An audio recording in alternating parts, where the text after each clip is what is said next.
ہم نے مسجدوں سے عورتوں کو نکال دیا. کیوں؟ فتنہ ہے. یہ فتنہ پیدا ہوتا ہے اس وجہ سے عورت مسجد میں نہیں آ سکتی. اچھا عورت مسجد میں نہیں آ سکتی. پچھلے دنوں آپ کو پتا کیا تماشا ہوا؟ کرونا آ گیا ہے, مسجدوں میں سے بندے نکال دیے جائیں. نکلے بندے, مسجدوں میں صفیں بن گئی, ایک ایک بندہ کتنے کتنے فاصلے پہ کھڑا ہو گیا. 50 سال سے عمر کے بڑے باہر چلے جائیں.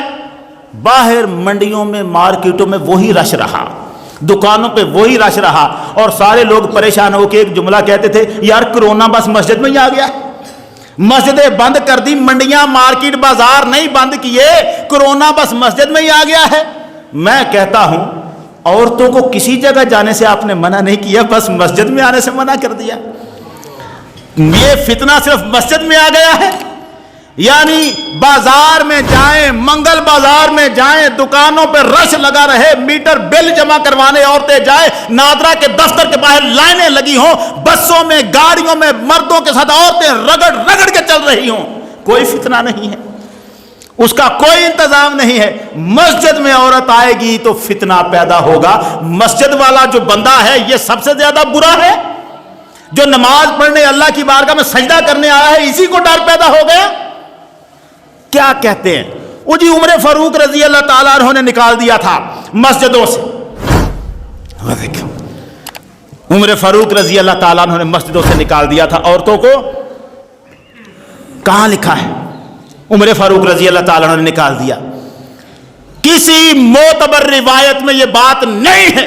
ہمارے علماء نے کی, لکھ دی. ہم ان کے احترام میں اس بات کو رد بھی نہیں کرتے, مگر میں ایک بات کہوں, عمر فاروق رضی اللہ تعالیٰ عنہ کے بارے میں یہ بات, اس کا ایک مطلب تھا. اگر میں علماء کے احترام میں یہ بات مان لوں تو مان لیتا ہوں, علماء ہیں, انہوں نے بات لکھی, میں احترام میں مان لیتا ہوں. لیکن جس کو ہم کہتے ہیں صحیح اور ضعیف, تو میں یہ عرض کر دوں کوئی صحیح مضبوط سند نہیں ہے اس بات کی کہ عمر فاروق نے لوگوں پر مسجدیں بند کر دی. لیکن اگر میں مان لوں کہ عمر فاروق رضی اللہ تعالیٰ نے ایسا کہا.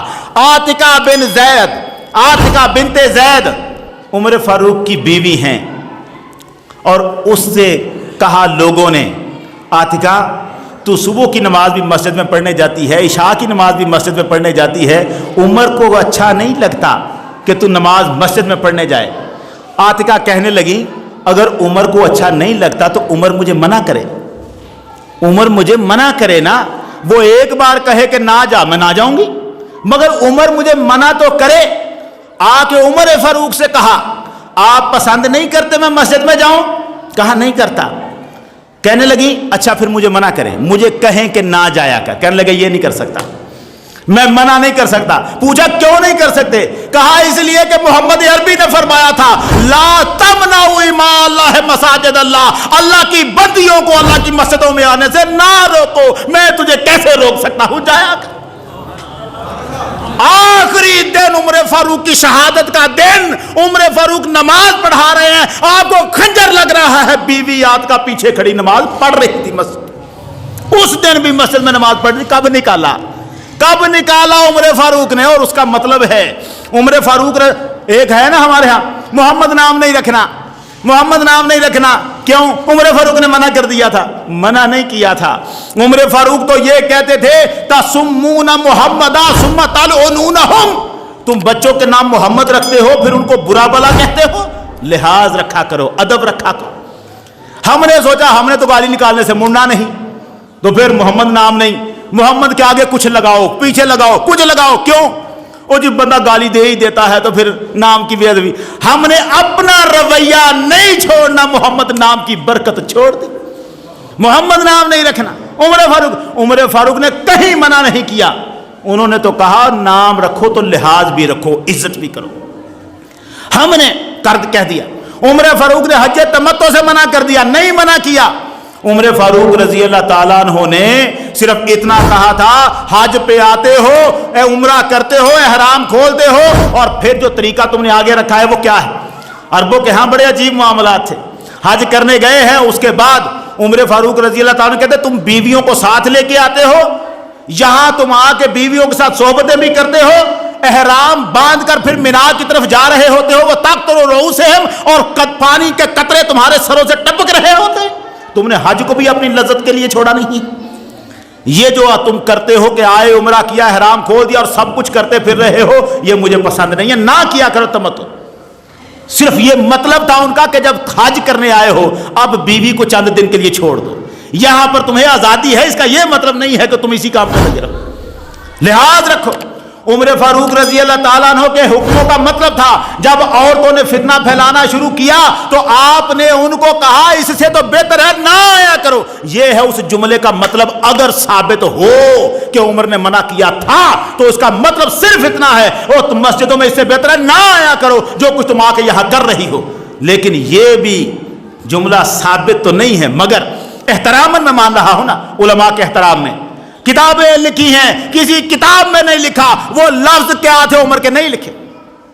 اچھا اب میں کتابیں تو ساری لے کے آیا تھا آپ کو بتاؤں کس بندے نے کہا ہے. یہ ہے, اب نہیں کھول کے بتاتا, یہ ہے علامہ غلام رسول سعیدی صاحب نے بخاری شریف کی شرح لکھی. ہمارا عالم ہے بریلوی عالم ہے. اس کتاب کے صفحہ نمبر 799 پر انہوں نے لکھا عورتوں کو مسجدوں میں آنے سے منع نہ کرو. اوے ہم نے سڑکوں پر جانے سے تو منع نہیں کیا, مسجدوں میں آنے سے منع کر. اعلیٰ حضرت امام احمد رضا خان بریلوی, ان کے خلیفہ سید نعیم الدین مراد آبادی, ان کے خلیفہ مفتی احمد یار خان نعیمی کی کتاب مشکات کی شرح مرات المناجی صفحہ نمبر 163 پر, صفحہ نمبر 325 پر, صفحہ نمبر 250 پر یہی لکھا اوے عورتوں کو مسجدوں میں آنے سے نہ روکو. میں ایک جملہ پڑھ کے صرف آپ کو سنا دیتا ہوں آپ کی تسلی کے لیے.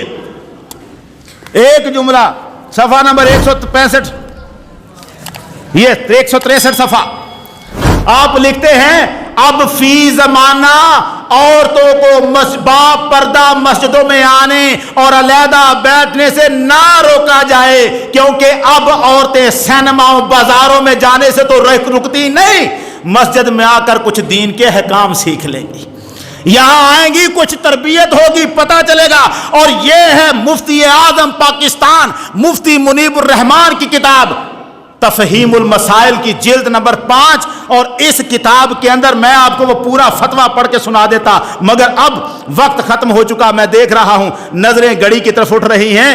ایک مختصر سی بات صرف کر دوں, صفحہ نمبر 101 پر یہاں مفتی منیب الرحمان صاحب نے جو بات لمبی گفتگو کی ہے اس پر, اور اینڈ پر اخیر پر کیا کہتے ہیں یہ جملے سن لینا.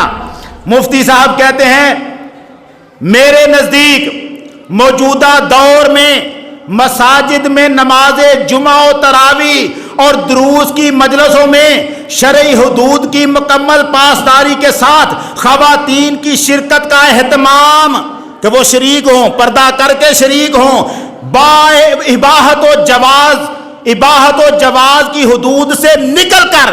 وہ کہتے ہیں صرف یہ نہیں میں کہتا کہ جائز ہے, یہ نہیں کہتا کہ عورتیں پردہ کر کے آئیں اور مردوں کے ساتھ نماز پڑھ لیں علیحدہ جگہ پر, صرف یہ جائز نہیں کہہ رہا. وہ کہتے ہیں اباحت و جواز سے نکل کر ضرورت کے درجے میں داخل ہو گیا ہے. وہ کہتے ہیں اب ضرورت ہے کہ عورتوں کو مسجدوں میں علیحدہ بٹھاؤ, پردہ کا انتظام کر کے ان کو علیحدہ بٹھاؤ, کہیں دین سیکھ لیں گے. اور اوپر گلا کیا, انہوں نے کہا آج کل مختلف مسالک کے لوگ عورتوں کے لیے خصوصی اجتماعات کا اہتمام کر رہے ہیں. ملک کے اندر باہر مخصوص ریڈیو چینل اس مقصد کے لیے استعمال ہو رہے ہیں. مساجد میں بھی باجماعت نمازوں اور جمعہ اور دروس قرآن و حدیث کے اجتماعات میں ان کی با پردہ شرکت کا اہتمام ہوتا ہے, جس کی وجہ سے دینی ذوق رکھنے والی اہل سنت کی خواتین کے لیے جب اپنے مسلک کے مطابق اس طرح کے انتظامات نہیں ہوتے, اہل سنت کی عورتیں ڈھونڈتی ہیں کہیں ہمیں بھی بیٹھ کے اللہ کا نام سن لینے دو. جب انتظام نہیں ملتا تو کیا کرتے ہیں, تو وہ ان مجالس میں جاتی ہیں جو دوسرے مسلک والوں نے سجائی ہوتی ہیں عورتوں کے لیے, ان مجالس میں جاتی ہیں اور علم کی کمی کی وجہ سے ان کے عقائد و نظریات تبدیل ہو جاتے ہیں.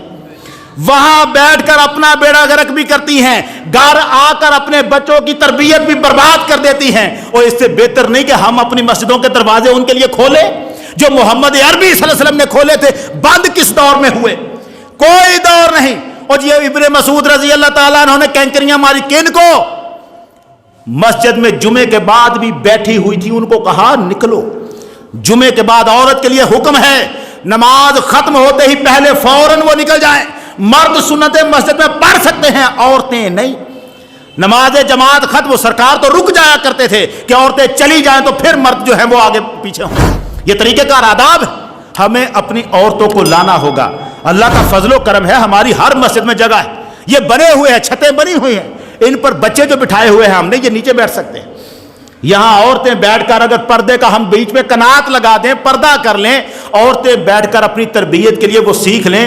خدا کی قسم بلا ان مردوں کا ہے جن کے گھر اجڑنے کے قریب پہنچے ہوئے ہیں. یہ بیچاری بھی اللہ رسول کے احکام سن لیں گی، ان کو بھی پتہ چل جائے گا. آپ لوگ اپنی مرضی، اپنی سہولت کا طریقہ دیکھ کر اگر ہو سکے ہم کر سکیں، ایسا کر سکیں تو ہمیں کوشش کرنی چاہیے کہ ہماری عورتیں اللہ اور رسول کے ان حکموں سے بے خبر نہ رہ جائیں جن سے باخبر ہونا ان کے لیے ضروری ہے.